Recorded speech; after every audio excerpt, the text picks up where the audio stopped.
So you know when you're at work and you make a mistake and a few people point it out, right? Maybe it's your boss, maybe it's the general contractor, whatever it may be. You make a mistake, you get called out on it, it doesn't feel all that good, right? Well, here's the thing, with me uploading here on YouTube, I've done this for 7+ years. If I make a mistake, not only do a few people see it, but a ton of people see it. And while some people might think, man, that must be terrible, to me though, it's a learning opportunity because you guys took the time out of your day to comment on my video and explain to me how I did something incorrectly. Once that information is given to me, then the choice has to be made. Do I want to take that information and put it into place, or do I want to brush it off and act like I know more than the person commenting? That is where most people go wrong. So with that said, today's video, we're going to be tearing out all of the plumbing in the bathroom that I did. Not only am I going to tell you why it's incorrect, but I'm going to show you why it's incorrect. You guys will know step by step what went south. And by the time we're done today, we're gonna fix it. But not only are we gonna do that, I have a bunch of drywall that I bought from Home Depot, and this stuff's going to expire if I don't put it up on the wall. It's not really, but that's what I'm telling myself so I can force myself to put it up on the wall. So in today's episode, we're gonna replace some plumbing, hang that drywall, and the bathroom is complete. If I hired out the plumbing, this wouldn't be an issue. Everything would go really smooth. But if I hired out the plumbing, I wouldn't grow as a person. I wanna be able to do the plumbing on the next house as well. And every house that I do, I'm learning.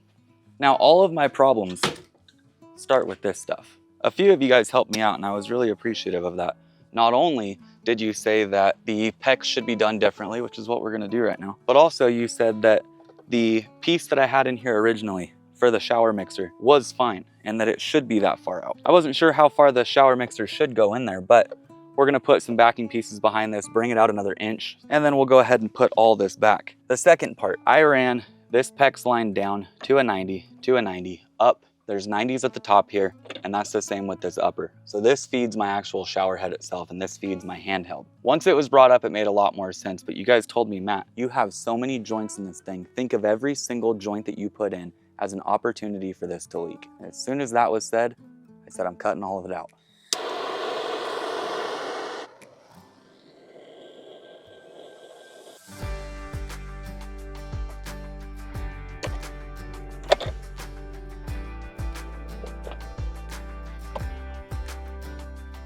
This line here is fine, this line here is fine. Those go down to the trunk down below.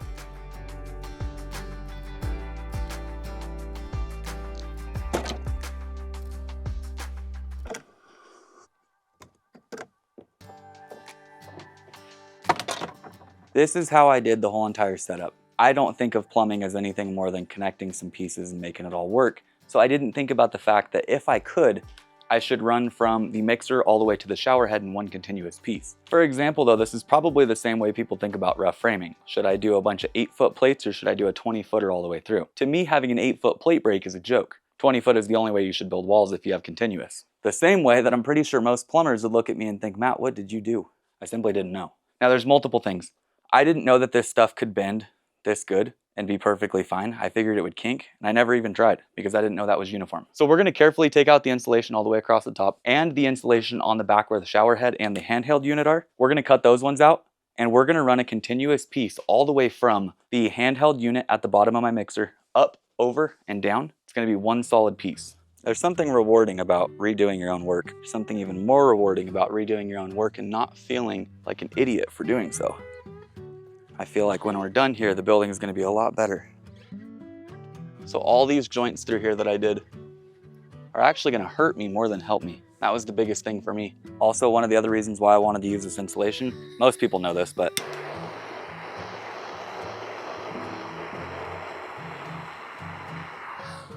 it doesn't catch on fire. Pretty cool.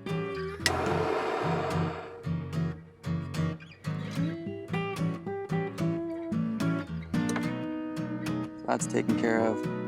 Heat this bad boy up. It's like I'm sweating copper, except for I suck at plumbing and I'm having to redo it. That's off.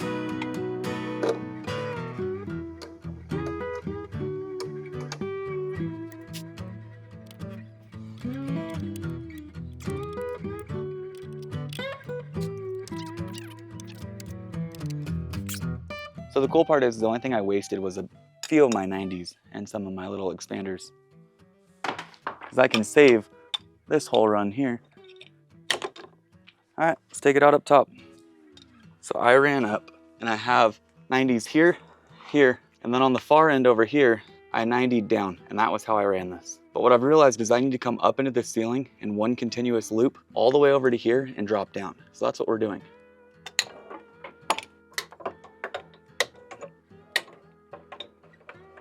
I'm gonna have to hop up into the ceiling real quick and make it happen.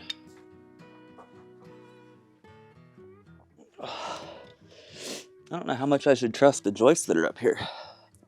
Oh. I cross-hatched a few of these to where it really wouldn't come out. So what we need to do is go down quite a bit. So I managed to get it back in there. We are back in, drop straight in without any joints. We're gonna do the same thing on that side. Drop this back together and assemble it. Holy smokes. I have enough slack up here to run this thing twice.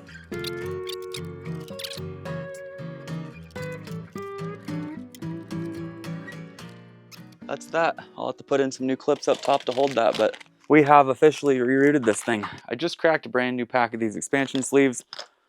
Let's get this thing plumbed once and for all. Be done with it. While we're at it, we might as well add the depth to the back of this mixer to where it brings us out where we need to be.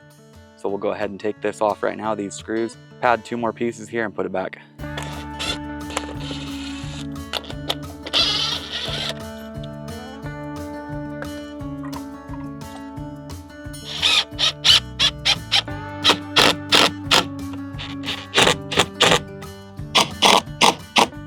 Now what you guys are telling me is it's cool to have this stuff bent like that, and that's okay, which I'm gonna take your word on it.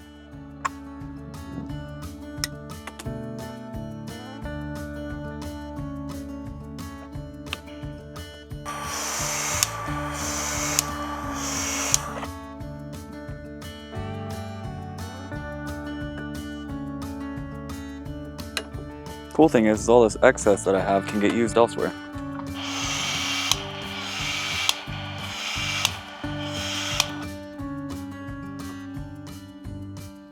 Really easy when I'm not using that plastic tubing cutter. That's a wrap on our plumbing in here. We are good to go. I'm going to put the insulation back in this cavity right here. This cavity I'll put back in from the outside. I need to fill in that lower section right there, but I'll do that from out there as well. I'm gonna finish today out hanging the drywall lid up here, hoping that I can get this piece in. I'll show you guys how I hang if I'm doing it by myself. It'll go easy though. We'll hang the walls, we have green board going in there, and we'll be good. This is the part of a home renovation that I think is enjoyable, figuring things out and knowing more for the next time that you do it. So our learning lesson of the day is if you are running PEX in any given situation, try to run as many things as possible continuous. Think of it like this. If you have a continuous piece from one side to the other, you only have 2 joints that can fail. One's at the mixer and one's at the drop ear. Same goes for the handheld. One's at the bottom of the mixer, one's at the drop ear on the other side. Most people probably aren't going to run into this issue because they're not putting their mixer on the opposing wall of the shower head and doing all the extra work like I did. I wanted to make sure this thing was cool. But PEX can bend. That's what we learned in today's episode. And you don't need to put so many 90s and stuff. So I need to get a number overall for my sheet. We'll cut this first one, put it up into place, screw it off, and we'll do the next one.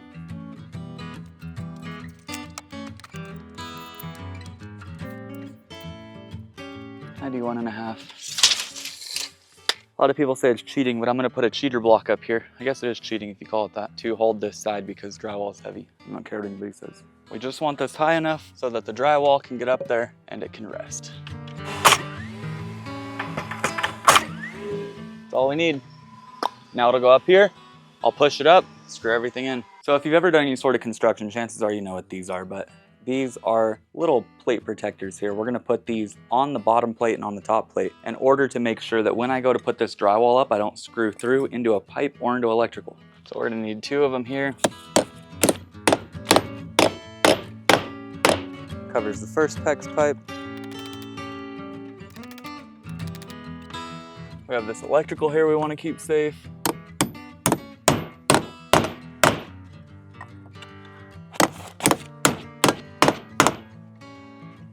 Same deal up here.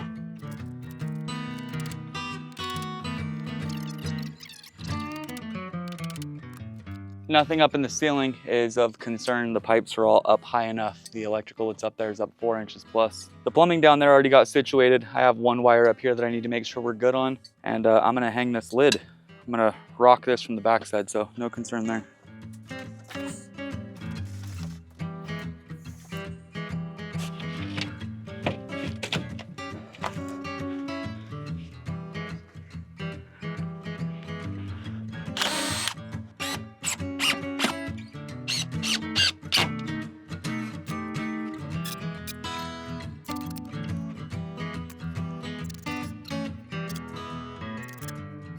Here in a few minutes, once I get this other sheet up here and I start doing the walls, I'm gonna bring out something that I bought that I wanted to show you guys. I've had a few quotes on drywall in this place, and since this isn't the only house I'm gonna be doing, I have plans to do others. I need to figure out a way to cut down some costs here and there. Now, whether or not that investment that I just made is actually gonna do that, I can't tell you, but I know that it's a pretty cool investment and I'm happy with it. Let's get this other sheet cut real quick, pull a number on that, get that up there, and then I'll show you what I bought.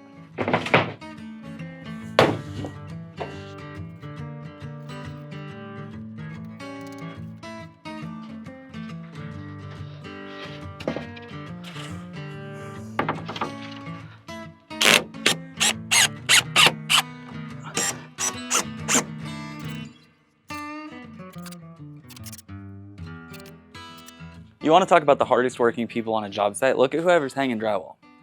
Not necessarily taping drywall, but hanging drywall. I watch these dudes lifting up 12-foot sheets, slamming them up to the ceiling, bop, bop, bop, bop, bop, they're done. As a carpenter, doing the walls isn't so bad because I can hold the sheet up no problem and screw the thing in, but doing overhead stuff, I don't know how they do it. I also have a bad shoulder, but that is no excuse. I am not half the drywaller that those guys are, not even a quarter. So the green that we're using right now is supposedly moisture resistant. To what degree, I don't exactly know, but that's what they claim. It's what I'm gonna use for the kitchen, all the way along that back wall where we've got water running, and it's what I'm using for the bathroom.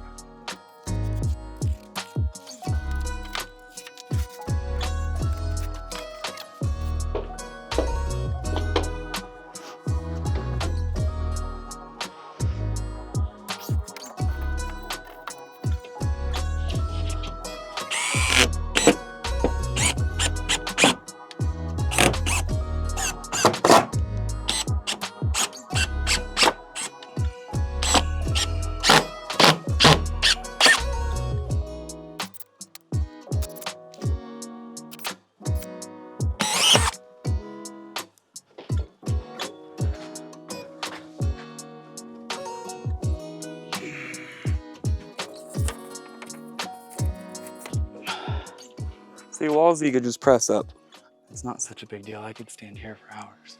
It's the ceiling that's hard. The walls also, once you have one screw in it, will hold itself.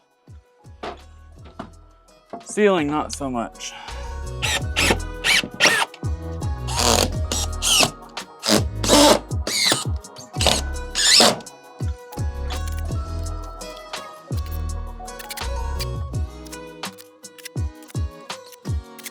That's why we put those nail plates in here. I can see 1, 2, 3 of them up here, just over the top of all this. And that's why. If I didn't know where they were at and I hit them, we'd be up to no good.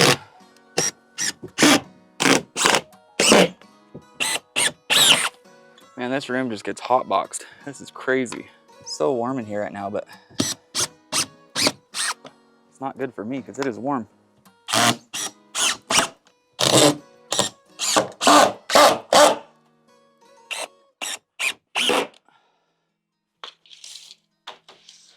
$16 over.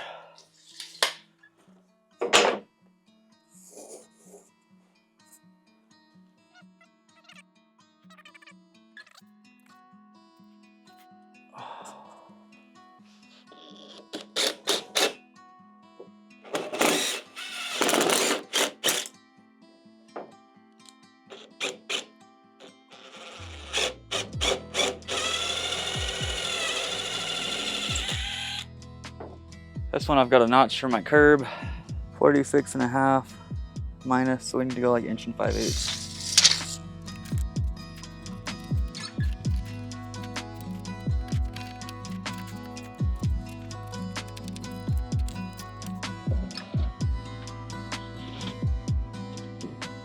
So this is what's awesome about having you guys around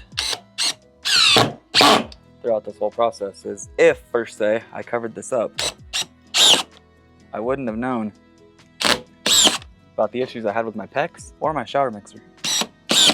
Now I know both. Both of them got corrected. We're good all the way through, and we won't have issues.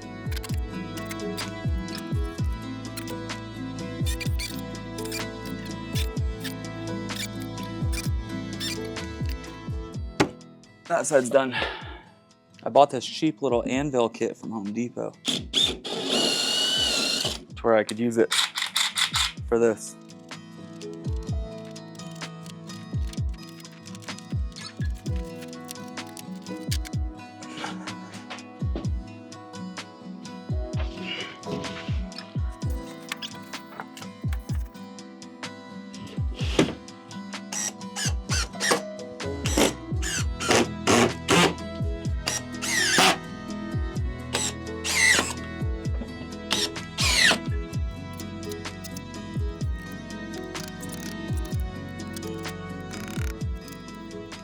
Oh, who am I kidding? I nailed that. That was perfect.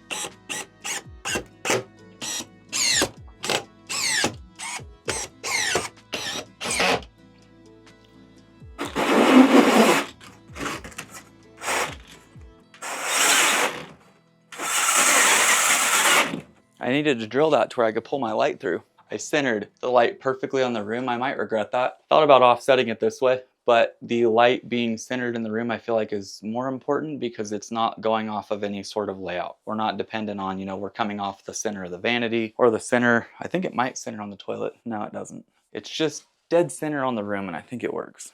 So I went with these pancake lights. These are Amico. Never heard of the brand name before. I got these off of Amazon. They have multiple different settings. There's a box that goes up into the ceiling, and then these little lights here just clip onto the drywall. My favorite part about them, where most lights have to have a box up at the top or they have to clamp on, you know, to some sort of mechanism up in the ceiling, these clamp direct onto the drywall. So as long as you have an inch from here to here of drywall where this can clamp onto, this light can fit. And it's thinner than 1/2 inch, so it can go practically anywhere. So this means if it lands on a joist, it can fit there. Practically any situation other than being fully sheathed, you can make this thing work. And that to me is priceless. I'll put a link in the description down below, but I really like these things.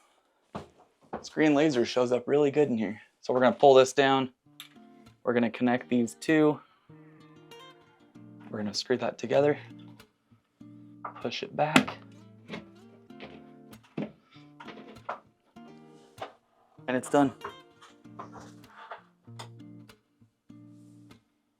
Feels great.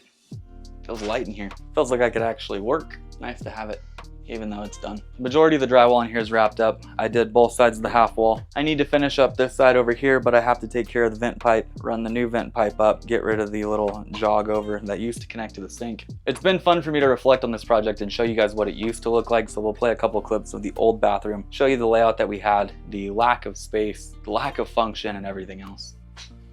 Vanity. Toilet's positioned in here. That is bedroom 1. This is bedroom 2. Shower, we've got this simple 3 foot by 3 foot drop-in. We've got a small partition wall or plumbing wall here. If there was one part of this house that really needed work, it is the bathroom. This layout is terrible. But there's a few things I wanted to note on this little bathroom setup that I did that made it a heck of a lot easier. So I only know so much when it comes to all this stuff. Plumbing is not my expertise. I couldn't tell you all the building codes. I look up as much as I can, but it's about as far as my experience goes. I had this shower mixer on here and somebody told me, Matt, that thing is way too inset. You're gonna end up with problems. It's not gonna seal right, and you're not gonna end up with any sort of reveal out here. And they said, you need to put back the 2x4 that you had. And I said, all right, I'm not gonna question them. They said all they do is bathrooms. I said, I got you. I didn't add back the 2x4, but what I did do is add a 3/4 inch piece of floor sheathing before I put the mixer back on. And what that did was made it so that when this goes on, we have a solid inch here that's sticking out. Keep in mind, we'll be built out. We'll have, you know, our tile that makes it so it's a little bit more like that. But that's the finish we're going for. We want a little bit of a reveal, more so like that, with tile around this all the way. If I would have left it and not listened to that commenter that told me, Matt, you're not gonna be happy with that, I would have been screwed. So if that was you that commented that, thank you very much. You are the reason that this shower mixer is in the right spot now. But we got the backside of the wall done. I need to shave this down a little bit. We got everything situated. That was perfectly centered. Everything looks good there. I still need to drill out for my actual drain line for the vanity, but we've got our stub outs for water supply. We are good all the way through here. We need to cut out this window, stud this up, insulate that, cut this out, redo that vent pipe, block this off, and this is ready for tile. Now, I told you guys early on in this episode that I bought something that is supposed to make my drywall experience a little bit better. Whether or not it actually does, we'll find out. But it was quite an expensive purchase, I'm not gonna lie to you guys, but I'm hoping that it helps me with my drywall process as a whole. Be able to get in here and get out like that. So I've seen other people use these, the level 5 rollers. You can roll on your mud and it goes on a lot easier. So I bought 2 of those. And while I was at it, I also snagged this beautiful anodized red corner roller handle, which the roller is in the truck. But that's not the cool part. The cool part's in here. This was a very ridiculous purchase. Everybody that I've talked to so far said, Matt, unless you're planning on doing 10, 20 houses, don't buy it. And I said, well, if I buy it, maybe I'll be motivated to do 10, 20 houses. I don't even know how to hold this thing, and I'm gonna be completely honest with you guys about that. This is a level 5 bazooka. This tool right here changes the game for everything when it comes to taping. you have your automatic cut of your tape. So you take this, get some mud on here, get up into the corner, run this thing all the way through. It is incredible. It's also incredibly expensive. I spent a couple $1,000s just buying the tools that I got. Granted, I have enough to run a whole drywall crew now. I think it'll help me out. That's what I hope, at least. The level of detail at the end here, the head of this thing, is just crazy. I need to take good care of this, but I am so stoked to get to use this thing. Just looking at the fancy engineering that they have involved with this, I am pumped. It's gonna make everything a breeze, or very irritating. I'm not sure which one yet. But that's my crazy purchase. I figured while I was at it, if I'm gonna buy that, I might as well buy the 10 and 12-inch boxes as well, to where I could tape all my seams, do everything I need to do. I also closed off my purchase with 32, 36-inch skimming knife, so I can go through and do the basic finish that I want, where it's pretty smooth with a few imperfections. I got quoted by multiple different contractors on this house to hang and tape the whole entire thing for around 10, 12 grand. So the way I see it is, if I spend $4,000 to $5,000 on level 5 tools, and I get to use them over and over again, hopefully on more and more houses, it all makes sense, right? And that right there is how I convinced my wife to let me buy them. It's 9:20 right now. I need to get out of here. I achieved what I wanted to achieve today. I got the drywall wrapped up. I corrected my plumbing issue. We talked about that. Showed you the whole entire process. We learned that you shouldn't be doing a bunch of 90s just because you have them. You should be doing continuous runs where possible. So now we're continuous from the drop ear up here over to the mixer, and from the bottom of the mixer up and over all the way to the drop ear here for the handheld unit. So we used to have 1, 2, 3, 4, 5, 6, 7. We had 7 90s in total for the handheld mixer from here to here. And now we have no 90s and just 2 fittings. I feel a lot better about it. As with anything, if I can learn and share something with you, I'm going to. So while today might have been a working backwards day where we're redoing work that I've already done, at least we learned and we grew from it. And that's what I'm hoping you guys took away from this video. Also, I wanted to tell you guys that I've had a lot of you comment saying that you want to do what I'm doing here, renovate houses like this, but you don't know everything. Today should be a perfect example that I don't know everything either, and that sometimes you just gotta wing it. I could mess this shower up with the plumbing 5, 6 times over. All I'm wasting is the PEX that I use, the fittings that I use, and my time, which my time is valuable, but I'm not paying myself here. So with that said, don't be afraid to do stuff. Sometimes you just need that push to get out there and try it. This room just turned on. This room's on. This room's rocked and on. That room does turn on, but it's not finished, so it's not as cool. But I hope you guys enjoyed today's video. If you did, leave a like on this video. Any questions you have, drop them down in the comments. I appreciate all of your guys' support. This house has been a blast to do. We're currently looking for property to build out our A-frame cabin that we've been wanting to do for years now. So hopefully, if all goes well, by the time this house is complete, we roll right into that one and have some more fun. That would be the goal. But with all that said, keep learning, keep building. I'll see you guys next time.